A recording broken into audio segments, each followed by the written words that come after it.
Knack is back. Half of Knack is back. Half Knack. It's all right. We made it though. Half Knack half. How you doing, Coop? Half Knack back half Knack. What's up, man? Feeling good, brother. Calling in from beautiful Costa Rica. Let's see that here view. With the boy, Let's Daniel see that Allan, view. working on some new music. Oof. Oof. First beautiful sunset we've gotten. I will say it's been very rainy here in Costa Rica, to be expected, but thankful and grateful to be here. Getting really close to the source of this new music, getting some content, thinking about live streaming. Daniel's going live on Twitch. Your boy's going live on Zora. Using this as a somewhat of an offsite for me, I would say, to get a little bit inspired, some new motivation, thinking about Coop Rex a little bit differently, but vibes are good. Vibes are high. No complaints. Wait, so it's like you, Daniel, and who else? Me, Daniel, his videographer, Mark, and his producer, Arlo, who he's got a couple of tracks with.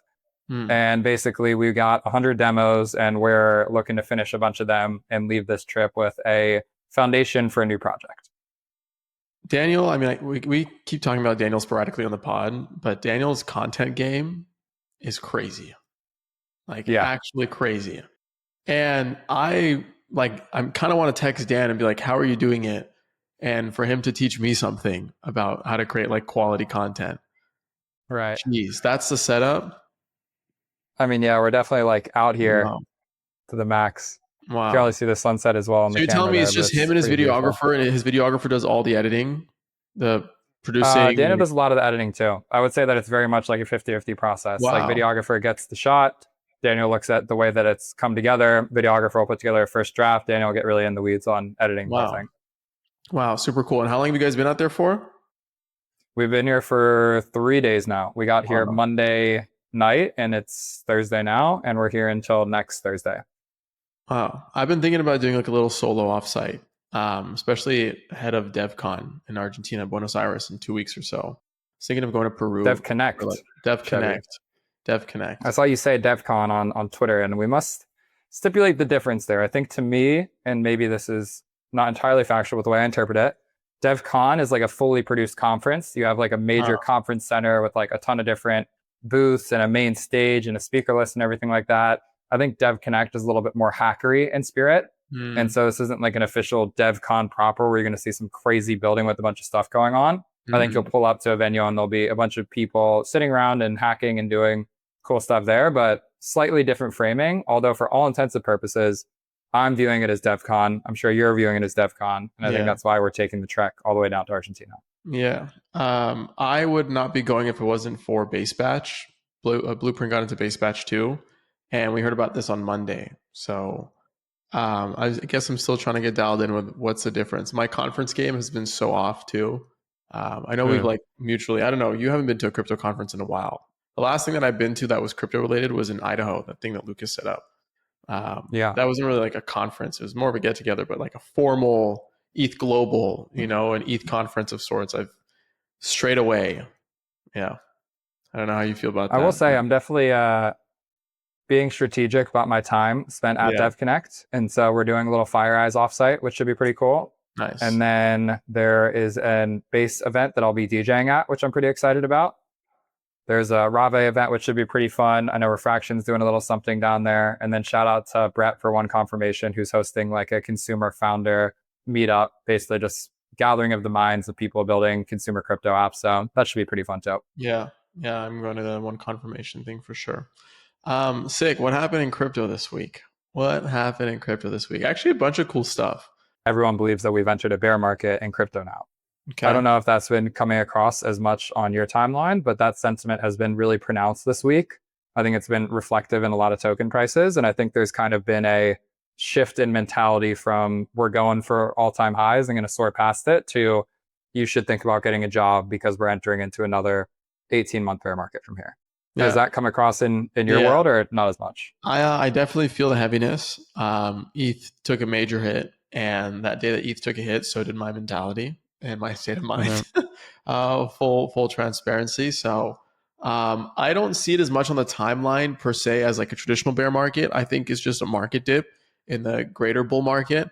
I'm still seeing fundraising announcements. I'm still seeing people posting wins on their timeline. So I don't treat it as like a traditional bear market for what it's worth.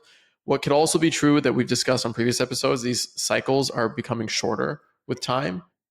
So maybe this bear market that we're in will last for a few months and then it'll tick back up to some point.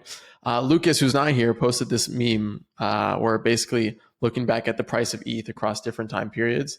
I think it was, I forgot what it is, but ETH just has consistently stayed at 3.3K. Like Yeah. stop. It's fucking brutal. It's absolutely brutal. I want to pull it up. I feel the sentiment myself. I feel the heaviness just because my bag's tanked, but nonetheless, trying not to focus on the market despite it affecting me. I don't know. How do you see it? I try and separate my own personal crypto holdings from the positioning of Kubrax as a company and our reliance on crypto for success as an application. I felt a little bit of that heaviness a few weeks ago and took some chips off the table. I mean, here we're looking at it. ETH has been at 3.3K since May 2021, pretty consistently through November 2025. So bad. Yeah, that's tough. That's tough. Wait, you have really good instincts on when to sell. I've noticed that over the years as I've gotten to know you. You have good instincts on when to sell. What happened a couple weeks ago that made you take chips off the table? Tax season happened. I was cashing out some crypto to pay for taxes. I cashed out enough to pay for taxes, but not enough to like secure a little, nest egg or something like that. And about like a week and a half ago, I was just like thinking about more my positioning in life right now and what would give me peace of mind. And I'm looking at my chips, I'm looking at my soul, I'm looking at my ETH, my hype, etc. And I'm just like, I don't feel as bought into these things right this second as maybe I do when like the market's hot and everything's feeling good. And it was kind of just like a vibe check. I mean, we joke a lot about here about like it's just a gut feeling, you know what I mean? But I think that I kind of just had an intuition that something felt a little bit off, at least in the market at that specific moment in time. And so it's not like I sold like an insane amount of crypto, but it definitely was like a healthy percentage for me. And, basically just cashed it out, put it into a bank account to give me a little bit more peace of mind for day-to-day life. I think that I've also noticed that I just haven't been as good trading in the last like month or so. I find myself kind of reaching to take these trades on FOMO and whatnot. And I think that when I'm really risk on, I feel like I really have an edge in the market and I have a position that I'm trying to like build because I feel very aware and in tune with what the meta is, aka Zora Creator Coins. I feel like I was very early to Zora and Creator Coins in general. So I was really risk on, I was trading a lot, etc. I think these days when it comes to me trading on FOMO or Farcaster or even Zora to a lesser degree, I just don't feel like there's much of an edge there right this second. And I feel like the result of that edge is for me to take some chips off the table and just be okay, recognizing that you're not going to have it 24/7 and just treat that a little better. I did pretty well in the Zcash trade, nothing compared to a lot of other people that are out here, but bought a decent amount of Zcash at like maybe $80 and it's up to like 400, $500 now. So taking profits on that along the way. And yeah, I don't know. I think that in the past, I believed that I could just 10x my net worth every cycle, right? It's like you have this number in mind, you multiply your portfolio every crypto cycle, you're going to do multiples on the last one. And I think that I came to the humbling conclusion that that's not going to be the case this cycle. To have that mentality is probably pretty bad from like a risk perspective. And so I wanted to just feel a little bit more cozy in my spot positions and in my cash on hand. And when the market dips as much as it did, not feel like my entire net worth is getting evaporated, but that I've actually been able to secure a little bit of change for the rainy day that's ahead. I feel like the difference between you and I don't spend time being as degenerate, like using apps like FOMO or trading Zora coins. I have the knack of wanting to take a bet and just hold and see where things play out versus trying to time the market. And part of me wishes I was way more active in the day-to-day trading because I feel like all crypto culture has shifted to be in that scene and for you to stay in the know. It's probably where you get your instincts from as well. Just being a curated timeline that you have. And I just don't have that. And I feel like the more I try to force it, the more I find myself like getting worse at it. So I'm kind of just accepting with what I'm good at and where my strengths are. And that's just trying to collect ETH and earn ETH, and sit on that ETH and then sell it when I need to pay for life or for taxes or whatever it may be. And I took chips off the table last month to pay for taxes, to live and whatever it may be. And I take chips off the table every month to do so. But it's still nothing hurts more than feeling like you didn't take enough off the table and feeling like you're way overexposed, and that just like running through your body and affecting everything that you do. And I can't imagine what it could feel like from somebody who's like a completely like leveraged trader, like highly degenerate, betting God knows how much money on a per trade basis. And for me, it's like maybe it gets me thinking. I don't know if you ever feel that this way, but I saw this tweet. I got to find it. Where it's like what you have to be building for is like either a polymarket like competitor, a launch pad of sorts, and there's one other thing. And I feel like you have to be the user that you build for. At least that's how I think about it. And building for traders is something that I'm just so bad at, and I wish I was much better at. And it brings me to one of the big announcements from this week is FOMO raising 17 mil Series A announcement from led by Benchmark. So that's pretty cool. I remember you being pretty early to FOMO as well. What are your thoughts? I think it's pretty epic. I mean, that's for me basically saying that I don't know if I feel the bear market as I typically would, because I see a $17 million Series A led from a trad investor for what it's worth. How do you see it? I think one of the unique things here is that Benchmark took the entire round, to my understanding. So it's not like this was like a party round with a bunch of different funds and a ton of different angels. I think there's like a handful of small angels in here, but I'm pretty sure that Benchmark took pretty much the entirety of this round, which is very aggressive and I think very unique for a fund like Benchmark. It's my understanding that this round happened a few months back, and now is kind of the strategic time to announce it, which, respect the game basically. I think that it makes perfect sense with FOMO's positioning in like the trading bot war. I saw that they are now number 2 behind Axiom in terms of like retail trading volume and swaps that are happening across all different networks. And so they're really well positioned. I think that the team is extremely strong. I think that the app is really slick. And I think that it's really just highlighting the pinpoint here of like what on-chain social really is at its core. And it's social trading. I think that for a long time, we've looked at the Farcasters of the world and these decentralized social networks like Lens, et cetera. But what FOMO has done right is really hone in on the trading nature of crypto and make that a social experience. And what's interesting to me is that this isn't the first time this has been attempted. You have apps like Interface, you have apps like Clicker. Right. We just saw Share get announced last week. But I think that FOMO has just been relentless about UX. And, Ian from FOMO posted a good thread about how crypto has a UX problem. And I think what FOMO has done really well is make it extremely easy to onboard, extremely easy to swap, easy to invite your friends, and just really focusing on UX as their sort of competitive advantage. I think it's really telling. And I think that the usage is, grown as a result. So UX is basically their biggest competitive moat to build, to be first to market and capture most of the market. So I have the app. I haven't formally onboarded. So what you just like you can onboard money really, really easily. Like what have you noticed be like the big differentiators between an app like Interface or Share or Clicker or even Farcaster for what it's worth? Yeah, it's really easy to get funds into your wallet. Everything's denominated in dollars. And so if you're someone that's new to crypto trading for the first time, you're not buying ETH, you're not buying Sol, you're not buying Bitcoin. You're just depositing $1,000 of cash. And then the way that you're trading that is a lot more social in nature. So like their primary screen is like a leaderboard of who has the highest like P&L on a daily basis.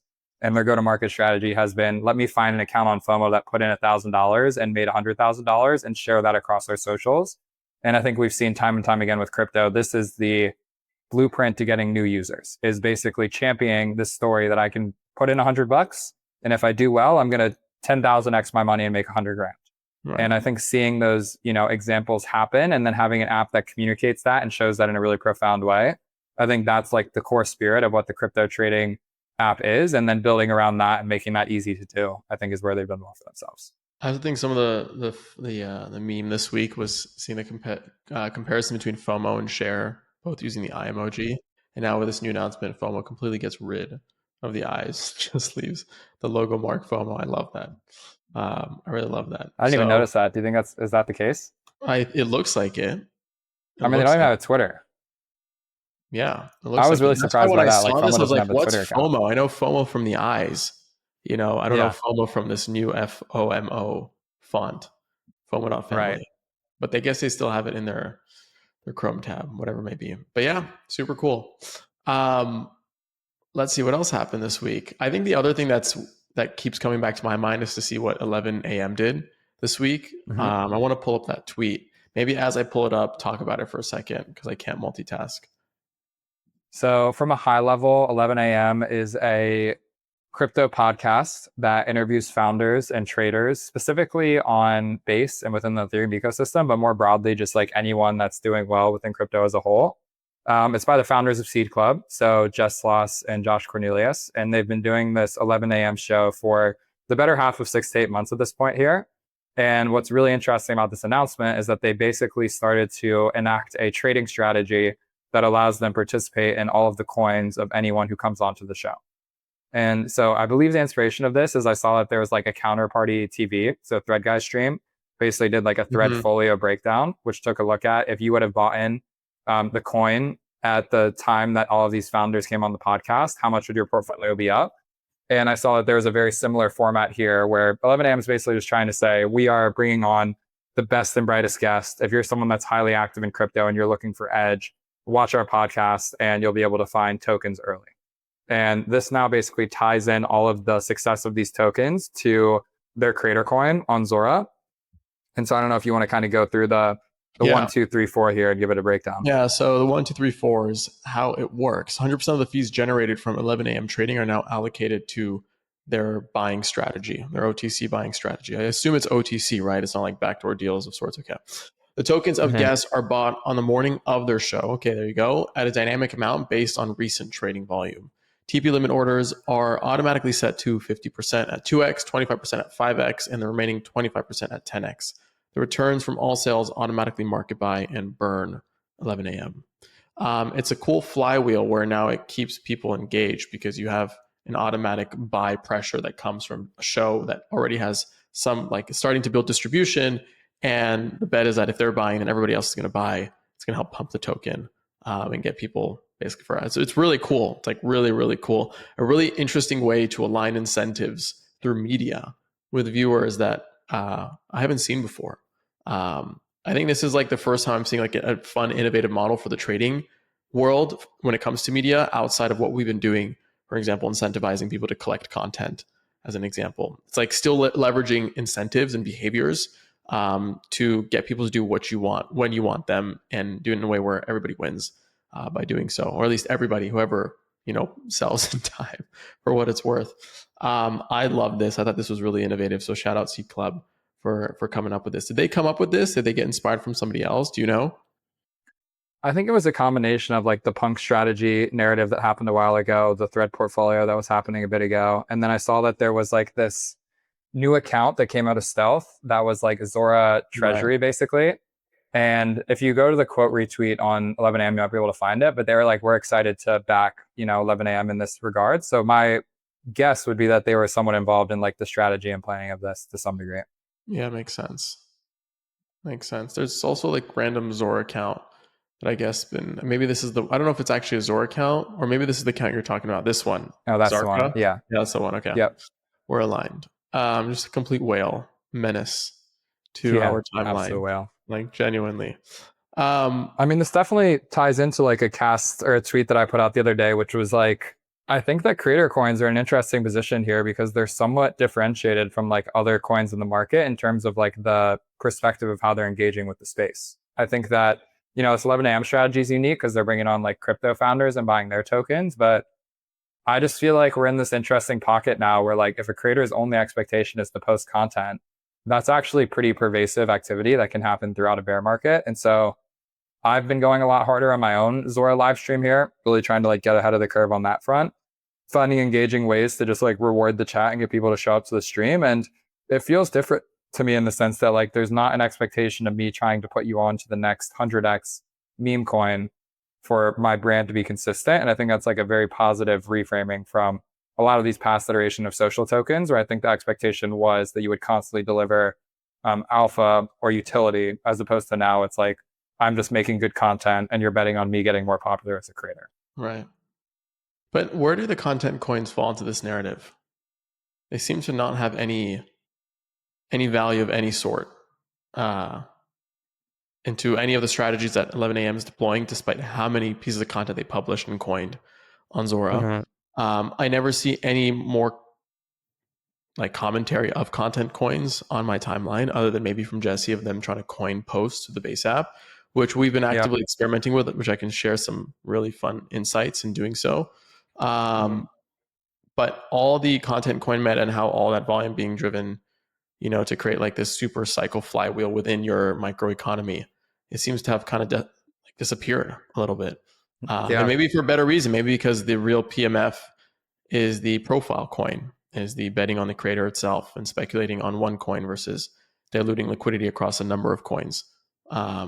So I actually think, maybe I'm answering my own question here because I see you nodding, but I actually think there will be a time for that. I think the space is potentially too small and attention is too small to properly, capture value from a viral piece of video and try to correlate that value, that virality from traditional networks into transactions on these new networks. Totally. Yeah, I don't think the two meld quite yet. Maybe that's what Zora's finding out too. How do you see it? Well, I saw this interesting post the other day. I'm going to try and pull it up here if I can, but it basically talks about why crypto can't build anything in the long term. And it's basically just this commentary on the fact that the meta in crypto changes so often that if you're not constantly just like building something new every 18 months, you're kind of in like a pretty tough spot here. So this is a good thread by this account called Rosie. And it basically just looks at like this 18-month product cycle here of how every 18 months in crypto, there's a new narrative and there's a new thing to jump onto. And it makes it really difficult for anyone that isn't just constantly pivoting to new things and trying to just like catch on to the new thing that's hot. And so I think it ties back into your commentary there because like content coin, creator coins, I think they're almost going through their like 18-month narrative cycle right now.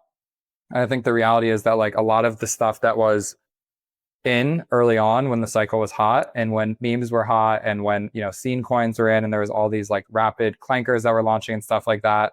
I think that that's kind of like cooling off a bit. And so I think now we're kind of trying to see like what's going to fall out of this whole content coin, creator coin narrative. And I think to your point, Chevy, it's like right now, the creator coins are really what won in the eyes of something like Zora. But now I think there's still a gap and a question to be figured out on like the content layer. And I don't think any of us quite have that answer yet.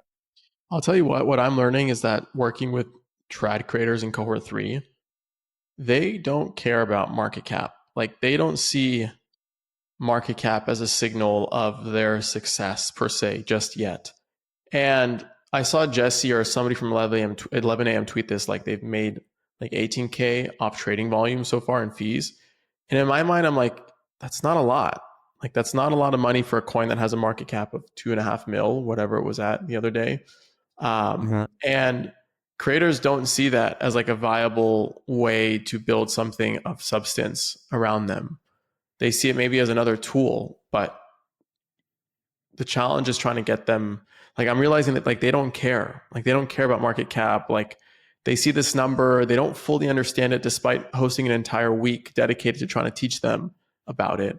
And that could 100% be my fault. I'm just maybe not doing a good job. I'll own that fully. But I'd like to think that something was reciprocated, something entered the mind of the trad creator to understand how the new internet works of tokenizing value. And all they care about is like, so how much did I make today? Like, did I sell content? Like, okay, I see people trading my post, but 10 cents. Okay, cool. Like that doesn't move the needle for me. So maybe it comes from a place of they're impatient. Maybe again, to what I said earlier, the larger these networks become, the more money that gets funneled in through all these transactions, the more fees that creators can take, maybe the more distribution content gets in this new format. So maybe it is the best way to showcase value on the internet. But the creators that I'm working with, they don't seem to care. And all of them have anywhere between 200K to 350K market caps on BP.fun. And so it's like, I'm struggling to like see I still think coins, to the last episode, are the right way forward for a particular content format or a particular value generation format, i.e. betting on a creator and getting exposure to everything that they do, kind of like what you did with Daniel Allan and creating this umbrella clause. I think there's a world where what you created, I feel like, and what's happening right now kind of meld, where value that you bet on somehow gets siphoned back into the tokens that you hold. In a traditional sense, without necessarily it being deemed as a unregistered security for what it's worth. Maybe by the time the Trump era ends, we'll have more clarity around what we could do around bringing value back to token holders in a legal way. So it feels like we're definitely making progress in the right direction. But the beauty is that when you bring something to market, you get everybody making noise around it. You got the people that hate it, you got the people that love it, and then it just forces the market to innovate around it and to create new areas of it. And I think for what it's worth, it's what you're doing with song coins and what you've been doing with Cooper Records. I think I'm part of that equation as well, and a number of other people that are experimenting with this coins format. So, Yeah. yeah, I don't know if you have anything to add to that, but that's how I feel. I think it's been interesting to watch Farcaster go full on coin mode now with the acquisition of Clanker. And I don't know if you saw, but they just did like a no fee November where they're basically taking no swap fees as a means of trying to incentivize traders to come trade over there. I saw that they've been being really aggressive around like the UX around trading and whatnot. So I agree with your take that for creators, market cap is an extremely foreign concept. I think that when I talk to my artists about the song coins we've been launching, they don't understand what they are, what they represent, or what like the point of them is, frankly. And so I think that I completely agree with you that from a creator's perspective, they just want to know how to be able to make money by doing anything in the crypto world. And to them, the idea of having something be worth like 250K market cap doesn't make sense. To them, what makes sense is I see that I have $1,000 in my wallet. I don't really care how I got it. I know that I just did good because I made 1 grand here, which is it takes me this to make 1 grand over there. So that's their like train of thought. Right. I think that you and I are in a unique spot of working with creators who have never touched crypto before.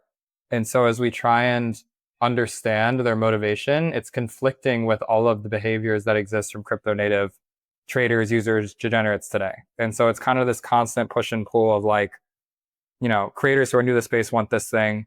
Traders who have been here for a long time want this thing. Who are you catering to, and how do you build something that speaks to both of them? And I think we're seeing now with these apps like FOMO and these funding rounds, it's like the space is still going to keep funding the things that have product market fit in crypto because those historically have been the things that make the most money from trading fees. So yeah, it's a tough spot. It's a tough spot to be in. I think with every new fundraising round or any new Series A that appears is like a lot of product insight that you could learn from those respective tools that people are using. And I need to dive deeper into FOMO to figure out the onboarding flow because that's still the biggest problem in crypto.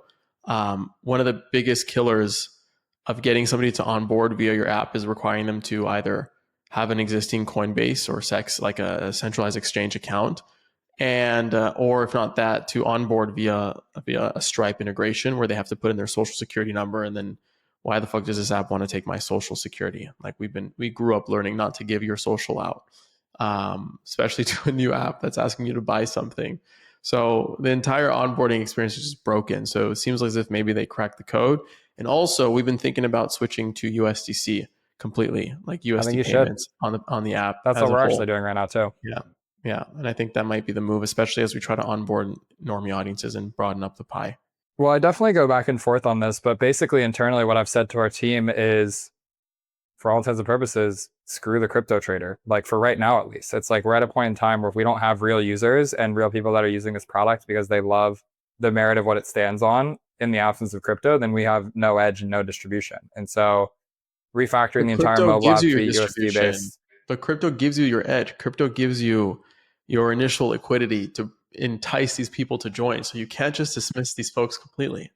I think that when it comes to building a mobile app and deciding what that mobile app looks and feels like, you need to be extremely intentional about what user you're targeting. And I think if you're targeting a crypto trader, that's a very different trader from like a real person. And I think that FOMO does a good job of blending this in the middle there. But I don't know, I guess for me, success is just like how many new music fans do we have using this app? It's not like how many new crypto traders are coming here, because if you figure out how to get real people to use it, then the crypto people will come after. And I guess my heuristic has been like, we used crypto native liquidity to bootstrap talent on the network. And so like the artists that we have, the songs we have, those wouldn't be possible without using crypto incentives to get them excited to release on there in the first place. Now, in order to take that next step, we need to be able to reach like a real demographic of users. Otherwise, there is no product market fit because these crypto native incentives will leave the second that they're gone in the first place. Right. Yeah, makes sense. I wanted to bring up something with Farcaster because you were talking about Clanker. Dan is heavily pushing project coins on the timeline. I'll share this and trying to bring more distribution to project coins. I think this is actually a really interesting opportunity. Something that I've been thinking about at Blueprint when I think about what does the future our on-chain economy looks like, a lack of a better phrase. And I thought this was really, really cool. And the game is distribution for up and coming projects. So the more you can help spotlight people, I feel like, would you consider this if and when Coop Records were to consider investigate launching a coin? Would you consider launching it on Clanker, given all the distribution perks that could come with it? That was like the first thing that came to my mind, you know? Never Strapping thought of your, it. yeah. Never thought of it. To me, when I see something like this, it feels like a good thing for someone who's new to a project entirely. Like if you're going live with a new app today and you want a coin to be live on day one, this feels like the right fit. My gut reaction off the cuff was just to say, like, I probably wouldn't try and like apply for this as Coop Records to launch our token through here. But I think it's interesting, and I just really haven't thought about it more, to be honest with you. It's quite enticing, frankly. Yeah. Distribution is everything. Honestly, that feels pretty good. Yeah. Okay, cool. Coop, good sesh. Half knack. Knack still showed up, Half even though knack. it was half knack. What should we leave you folks off with? Any updates from Coop Records that they should keep an eye out for? Anything of that nature before we sign it Keep off? an eye out for the mobile app. That's our kind of all hands on deck push right now. We've got a release party in LA on November 13th. So maybe it would have already happened by the time this episode comes out. I just locked in an event series in Tokyo starting in April. So 5 Coop Records events coming to Tokyo in April. We're going to be doing a drop for that on Sonium next week, giving you all access to all of the events. Been going live on Zora a lot more. So please come and check out that chat. Been giving away some free creator coins to everyone that joins, spinning some Coop Records songs, reviewing some Zora profiles. It's been a good time and trying to like really push to be like the most viewed streamer on Zora right now. So really kind of give that a lot of love. And beyond that, I'll see you in DevConnect in a few weeks, Chevy. Going to be DJing on the 19th at the base meetup. So keep an eye out for that as well. Nice. I'll see you there. Awesome. Well, you can listen to this episode on pods.media, collect, listen, engage. And I don't know what episode knack this is. I feel like we're in the 30s, maybe hit the 40s potentially. But thank you guys for listening. The people who DM'd Cooper saying and showing fandom that you answer them because they listen to Knack. I love that. So shout out to that listener. But until then, we'll see you probably next week on Knack. Yes, sir. Peace out. Peace.